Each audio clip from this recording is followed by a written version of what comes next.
How do I refuse people who keep borrowing money from me? Ang ginagawa ng husband ko would be, hindi siya nagpapautang. Kasi lalo na pagka mag-anak at kaibigan, dahil if you lend money to them, what happens is that you will be losing a friend or a relative. And therefore, ang ginagawa niya is instead na magpautang siya, binibigyan niya na lang ng certain amount. Halimbawa, ang inuutang niya ay 5,000. So sasabihin niya, nako, having some financial difficulties now, kaya hindi kita kayang pautangin ng 5,000. So what I have here is 500. Sana makatulong ito. So when he does that, wala na siyang attachment doon sa perang binigay niya dahil bigay na yun contribution na. At the same time, yung tao naman, mahihiya na next time na mangutang kasi alam nila na hindi sila pautangin at bibigyan pa sila. So meron tayo ngayong follow-up question today from that video at sinabi, paano po yung hindi nahihiyang mangutang? Nangyari din yan sa husband ko. So after niya bigyan once, tapos next time nangutang uli, binigyan niya uli, and then the third time,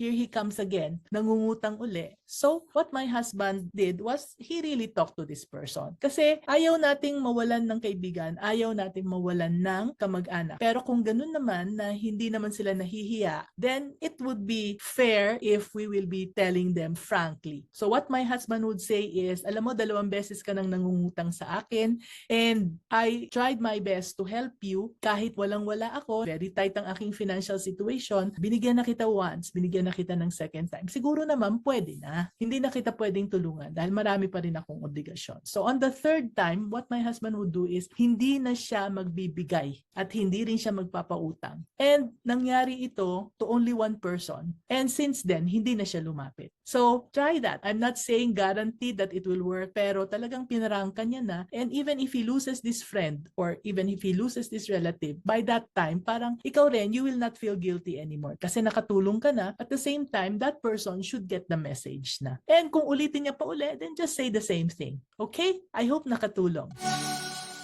So, if that was helpful and you want more business tips, then click the link in the description below to sign up for my weekly newsletter. And you'll get free access to exclusive insights, private questions and answers, and inspiring episodes delivered from my heart to yours straight to your inbox. This is Mommy N, your Mommy Negosyo, saying, be business-minded, Pinoy!